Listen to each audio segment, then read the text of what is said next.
ओम शांति। 17 नवंबर 2023 की साकार मुरली है।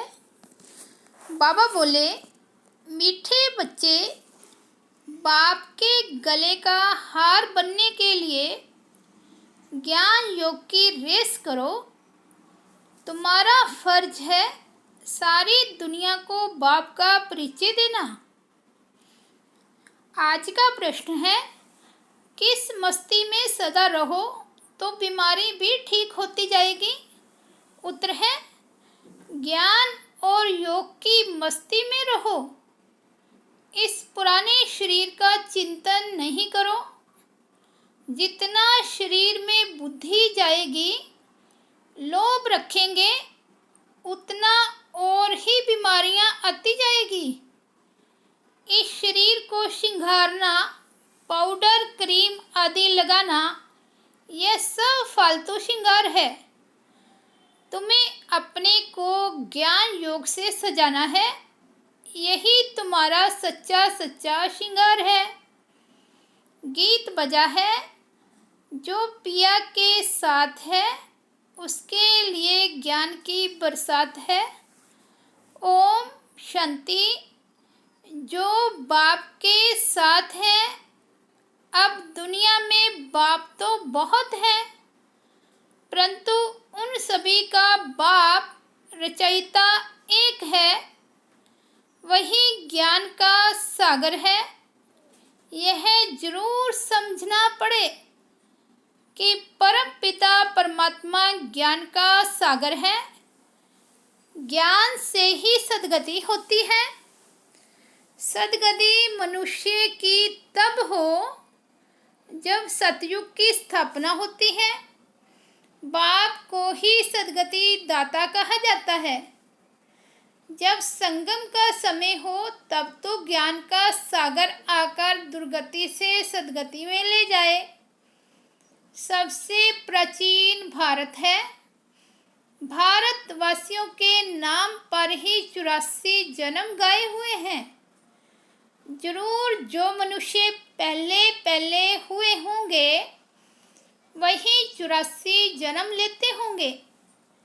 देवताओं के 84 जन्म कहेंगे तो ब्राह्मणों के भी 84 जन्म ठहरे। मुख्य को ही उठाया जाता है। इन बातों का किसी को भी पता नहीं है। जरूर ब्रह्मा द्वारा ही सृष्टि रचते हैं। पहले पहले सूक्ष्म लोक रचना है, फिर यह स्थूल लोक। यह बच्चे जानते हैं सूक्ष्म लोक कहाँ है, मूल लोक कहाँ है। मूल वतन, सूक्ष्म वतन, स्थूल वतन, इसको ही त्रिलोक कहा जाता है। जब त्रिलोकी नाथ कहते हैं तो उसका अर्थ भी चाहिए ना। कोई त्रिलोक होगा ना। वास्तव में त्रिलोकी नाथ एक बाप ही कहला सकते हैं और उनके बच्चे कहला सकते हैं। यहाँ तो कोई मनुष्यों के नाम है त्रिलोकी नाथ, शिव, ब्रह्मा, विष्णु, शंकर आदि। ये सब नाम भारतवासियों ने अपने ऊपर रख दिए हैं। डबल नाम भी रखवाते हैं, राधे कृष्ण, लक्ष्मी नारायण। अब यह तो किसको पता नहीं, राधे और कृष्ण अलग अलग थे। वह एक राजाई का प्रिंस था, वह दूसरी राजाई की प्रिंसेस थी। यह अभी तुम जानते हो। जो अच्छे अच्छे बच्चे हैं उन्हों की बुद्धि में अच्छी अच्छी पॉइंट्स धारण रहती है। जैसे डॉक्टर जो अच्छा होशियार होगा, उनके पास तो बहुत दवाइयों के नाम रहते हैं। यहाँ भी यह नई नई पॉइंट्स बहुत निकलती रहती है। दिन प्रतिदिन इन्वेंशन होती रहती है।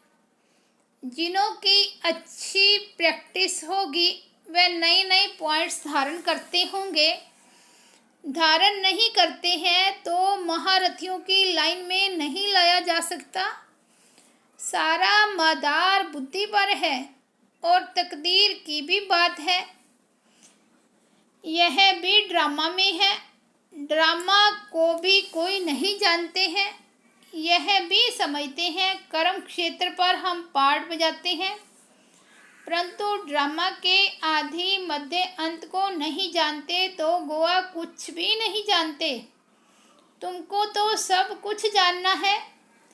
बाप आए हैं, बच्चों को मालूम पड़ा है तो बच्चों का फर्ज है औरों को भी परिचय देना। सारी दुनिया को बतलाना फर्ज है। जो फिर ऐसे न कहे कि हमको मालूम नहीं था। तुम्हारे पास बहुत आएंगे, लिटरेचर आदि बहुत लेंगे। बच्चों ने शुरू में साक्षात्कार भी बहुत किया है। यह क्राइस्ट इब्राहिम भारत में आते हैं। बराबर भारत सबको खींचता रहता है। असल तो भारत ही बेहद के बाप का बर्थ प्लेस है ना, परंतु वह लोग इतना कुछ जानते नहीं हैं कि यह भारत भगवान का बर्थ प्लेस है। भल कहते भी हैं शिव परमात्मा, परंतु फिर सबको परमात्मा कह देने से बेहद के बाप का महत्व गुम कर दिया है। अभी तुम बच्चे समझते हो भारत खंड सबसे बड़े ते बड़ा तीर्थ स्थान है। बाकी और सब जो भी पैगंबर आदि आते हैं वह आते ही हैं अपना अपना धर्म स्थापन करने। उनके पिछाड़ी फिर सब धर्मों वाले आते जाते हैं। अभी है अंत। कोशिश करते हैं वापस जाएं, परंतु तुमको यहाँ लाया किसने? क्राइस्ट ने आकर क्रिश्चियन धर्म स्थापन किया। उसने तुमको खींच कर लाया। अभी सब तंग हुए हैं वापस जाने के लिए। यह तुमको समझाना है। सब आते हैं अपना अपना पार्ट बजाने। पार्ट बजाते बजाते दुख में आना ही है। फिर उस दुख से छुड़ाकर सुख में ले जाना बाप का ही काम है। बाप का यह बर्थ प्लेस भारत है। इतना महत्व तुम बच्चों में भी सभी नहीं जानते। थोड़े हैं जो समझते हैं और नशा चढ़ा हुआ है। कल्प कल्प बाप भारत में ही आते हैं। यह सबको बताना है, निमंत्रण देना है। पहले तो यह सर्विस करनी पड़े, लिटरेचर तैयार करना पड़े। निमंत्रण तो सबको देना है ना। रचयिता और रचना की नॉलेज कोई भी नहीं जानते। सर्विसेबल बनकर अपना नाम बाला करना चाहिए। जो तीखे बच्चे हैं, जिनकी बुद्धि में बहुत पॉइंट्स हैं, उनकी मदद सब मांगते हैं। उनके नाम ही जपते रहते। एक तो शिव बाबा को जपेंगे, फिर ब्रह्मा बाबा को, फिर नंबरवार बच्चों को। भक्ति मार्ग में हाथ से माला फेरते हैं। अभी फिर मुख से नाम जपते हैं।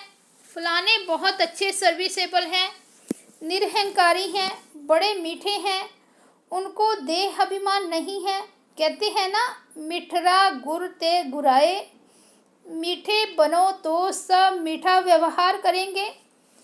बाप कहते तुम दुखी बने हो, अब तुम बच्चे मुझे याद करेंगे तो मैं भी मदद करूँगा। तुम नफरत करेंगे तो मैं क्या करूँगा? यह तो गोवा अपने ऊपर नफरत करते हैं। पद नहीं मिलेगा। धन कितना अधा मिलता है। किसको लॉटरी मिलती है तो कितना खुश होते हैं। उनमें भी कितने इनाम आते हैं। फर्स्ट प्राइज़, फिर सेकंड प्राइज़, थर्ड प्राइज़ होती है। हूबहू यह भी ईश्वरीय रेस है। ज्ञान और योग बल की रेस है। जो इनमें तीखे जाते हैं वही गले का हार बनेंगे और तख्त पर नज़दीक बैठेंगे। समझाया तो बहुत सहज जाता है। अपने घर को भी संभालो, क्योंकि तुम कर्म योगी हो। क्लास में 1 घंटा पढ़ना है, फिर घर में जाकर उस पर विचार करना है। स्कूल में भी ऐसे करते हैं ना। पढ़कर फिर घर में जाकर होमवर्क करते हैं। बाप कहते 1 घड़ी, आधी घड़ी। दिन में 8 घड़ियाँ होती हैं, उनसे भी बाप कहते 1 घड़ी, अच्छा आधी घड़ी। 15-20 मिनट भी क्लास अटेंड कर, धारण कर, फिर अपने धंधे दोरी में जाकर लगो। आगे बाबा तुमको बिठाते भी थे कि याद में बैठो, सवदर्शन चक्कर फिराओ। याद का नाम तो था ना। बाप और वर्षे को याद करते करते, सवदर्शन चक्कर फिराते फिराते जब देखो नींद आती है तो सो जाओ, फिर अंतमति सो गति हो जाएगी। फिर सवेरे उठेंगे तो वही पॉइंट्स याद आती रहेगी। ऐसे अभ्यास करते करते तुम नींद को जीतने वाले बन जाएंगे। जो करेगा वो पाएगा, करने वाले का देखने में आता है, उसकी चलन ही प्रत्यक्ष होती है। न करने वाले की चलन ही और होती है।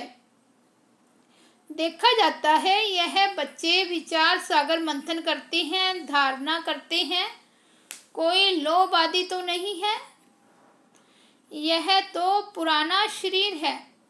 यह शरीर ठीक भी तब रहेगा जब ज्ञान और योग की धारणा होगी। धारणा नहीं होगी तो शरीर और ही सड़ता जाएगा। नया शरीर फिर भविष्य में मिलना है। आत्मा को प्योर बनाना है। यह तो पुराना शरीर है। इनको कितना भी पाउडर, लिपस्टिक आदि लगाओ, श्रृंगार करो तो भी वर्थ नाटे पैनी है। यह श्रृंगार सब फालतू है। अब तुम सबकी सगाई शिव बाबा से हुई है। जब शादी होती है तो उस दिन पुराने कपड़े पहनते हैं। अब इस शरीर को श्रृंगारना नहीं है। ज्ञान और योग से अपने को सजाएंगे तो फिर भविष्य में प्रिंस प्रिंसेस बनेंगे। यह है ज्ञान मानसरोवर। इसमें ज्ञान की डुबकी मारते रहो तो स्वर्ग की परी बनेंगे। प्रजा को तो परी नहीं कहेंगे।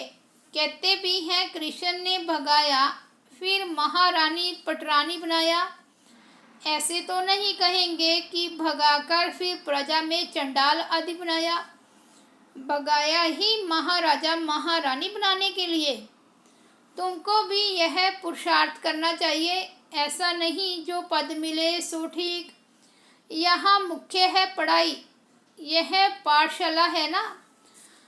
गीता पाठशाला बहुत खोलते हैं। वह बैठ सिर्फ गीता सुनाते हैं, कंठ कराते हैं। कोई एक श्लोक उठाकर फिर आधा पौना घंटा उस पर बोलते हैं। इससे फायदा तो कुछ भी नहीं। यहाँ तो बाप बैठ पढ़ाते हैं। एम ऑब्जेक्ट क्लियर है। और कोई भी वेद शास्त्र जप तप आदि करने में कोई एम ऑब्जेक्ट नहीं है। बस पुरुषार्थ करते रहो। परंतु मिलेगा क्या? जब बहुत भक्ति करते हैं तब भगवान मिलते हैं। सो भी रात के बाद दिन जरूर आना है। समय पर होगा ना। कल्प की आयु कोई क्या बताते हैं। समझाओ तो कहते हैं शास्त्र कैसे झूठे होंगे। भगवान थोड़े ही झूठ बोल सकता। समझाने की सिर्फ ताकत चाहिए। तुम बच्चों में योग का बल चाहिए। योग बल से सब काम सहज हो जाते हैं। कोई काम नहीं कर सकते हैं तो गोवा ताकत नहीं है, योग नहीं है। कहाँ कहाँ बाबा भी मदद करते हैं। ड्रामा में जो नूद है वह रिपीट होता है, यह भी हम समझते हैं और कोई ड्रामा को समझते ही नहीं। सेकंड बाय सेकंड जो पास होता जाता, टिक टिक होता जाता है। हम श्रीमत पर एक्ट में आते हैं। श्रीमत पर नहीं चलेंगे तो श्रेष्ठ कैसे बनेंगे। सब एक जैसे बन नहीं सकते। यह लोग समझते हैं हम एक हो जाएं। एक का अर्थ नहीं समझते। एक क्या हो जाए? क्या एक फादर हो जाना चाहिए व एक ब्रदर हो जाना चाहिए? ब्रदर कहें तो भी ठीक है। श्रीमत पर बराबर हम एक हो सकते हैं। तुम सब एक मत पर चलते हो। तुम्हारा बाप टीचर गुरु एक ही है। जो पूरा श्रीमत पर नहीं चलते तो वह श्रेष्ठ भी नहीं बनेंगे। एकदम नहीं चलेंगे तो खत्म हो जाएंगे। रेस में उनको ही निकालते हैं जो लायक होते हैं। जब कोई बड़ी रेस होती है तो घोड़े भी अच्छे फर्स्ट क्लास निकालते हैं, क्योंकि लॉटरी बड़ी रखते हैं। यह भी अश्व रेस है। हुसैन का घोड़ा कहते हो ना, उन्होंने हुसैन को घोड़े पर लड़ाई में दिखाया है। अभी तुम बच्चे तो डबल अहिंसक हो। काम की हिंसा है नंबर 1। इस हिंसा को कोई जानते ही नहीं। सन्यासी भी ऐसे नहीं समझते हैं, सिर्फ कहते हैं यह विकार है। बाप कहते हैं काम महाशत्रु है, यही आदि मध्य अंत तुमको दुख देता है। तुमको यह सिद्ध कर बताना है कि हमारा प्रवृत्ति मार्ग का राजयोग है, तुम्हारा हठ योग है। तुम शंकराचार्य से हठ योग सीखते हो, हम शिवाचार्य से राजयोग सीखते हैं। ऐसी ऐसी बातें समय पर सुनाना चाहिए। कोई तुमसे पूछे कि देवताओं के 84 जन्म हैं, तो भला इन क्रिश्चियन आदि के कितने जन्म हुए? बोलो, यह तो तुम हिसाब करो ना। 5000 वर्ष में 84 जन्म हुए, क्राइस्ट को 2000 वर्ष हुए। हिसाब करो एवरेज कितने जन्म हुए? 30-32 जन्म होंगे। यह तो क्लियर है। जो बहुत सुख देखते हैं वे दुख भी बहुत देखते हैं। उनको कम सुख कम दुख मिलता है। एवरेज का हिसाब निकालना है। पीछे जो आते हैं वे थोड़े जन्म लेते हैं। बुद्ध का, इब्राहिम का भी हिसाब निकाल सकते हैं करके। 1-2 जन्म का फर्क पड़ेगा। तो यह सब बातें विचार सागर मंथन करना चाहिए। कोई पूछे तो क्या समझाएं? फिर भी बोलो, पहले तो बाप से वर्षा लेना है ना। तुम बाप को तो याद करो। जन्म जितने लेने होंगे उतने लेंगे। बाप से वर्षा तो ले लो। अच्छी रीति समझाना है। मेहनत का काम है। मेहनत से ही सक्सेसफुल होंगे। इसमें बड़ी विशाल बुद्धि चाहिए। बाबा से और बाबा के धन से बहुत लव चाहिए। कोई तो धन ही नहीं लेते। अरे ज्ञान रतन तो धारण करो। तो कहते हैं हम क्या करें? हम समझते नहीं समझते हो तो तुम्हारी भावी। अच्छा, मीठे मीठे सिकिलदे बच्चों प्रति माता पिता बाप दादा का याद प्यार और गुड मॉर्निंग। रूहानी बाप की रूहानी बच्चों को नमस्ते। हम रूहानी बच्चों की रूहानी बाप दादा को याद प्यार, गुड मॉर्निंग और नमस्ते। धारणा के लिए मुख्य सार फर्स्ट पॉइंट है, किसी से भी नफरत नहीं करनी है, सबसे मीठा व्यवहार करना है। ज्ञान योग में रेस करके बाप के गले का हार बन जाना है। सेकंड पॉइंट है, नींद को जीतने वाला बन सवेरे सवेरे उठ बाप को याद करना है। सवदर्शन चक्र फिराना है। जो सुनते हैं उस पर विचार सागर मंथन करने की आदत डालनी है। आज का वरदान है, बुद्धि को डायरेक्शन पर श्रेष्ठ स्थिति में स्थित करने वाले मास्टर सर्वशक्तिमान भव। कई बच्चे जब योग में बैठते हैं तो आत्म अभिमानी होने के बदले सेवा याद आती है। लेकिन ऐसा नहीं होना चाहिए, क्योंकि लास्ट समय अगर अशरीरी बनने की बजाय सेवा का भी संकल्प चला तो सेकंड के पेपर में फेल हो जाएंगे। उस समय सिवाय बाप के निराकारी, निर्विकारी, निरहंकारी और कुछ याद न आए। सेवा में फिर भी साकार में आ जाएंगे। इसलिए यह अभ्यास करो कि जिस समय जिस स्थिति में स्थित होना चाहे स्थित हो जाएं। तब कहेंगे मास्टर सर्वशक्तिमान, कंट्रोलिंग और रूलिंग पावर वाले। स्लोगन है, किसी भी परिस्थिति को सहज पार करने का साधन, एक बल, एक भरोसा। अच्छा, ओम शांति। तो ये थे मीठे प्यारे बाबा के 17 नवंबर 2023 के अनमोल महावाक्य। मुरली का हेडिंग, मीठे बच्चे, बाघ के गले का हार बनने के लिए ज्ञान योग की रेस करो। तुम्हारा फर्ज है सारी दुनिया को बाघ का परिचय देना। ओम शांति। 1 मिनट बाबा की याद में बैठेंगे।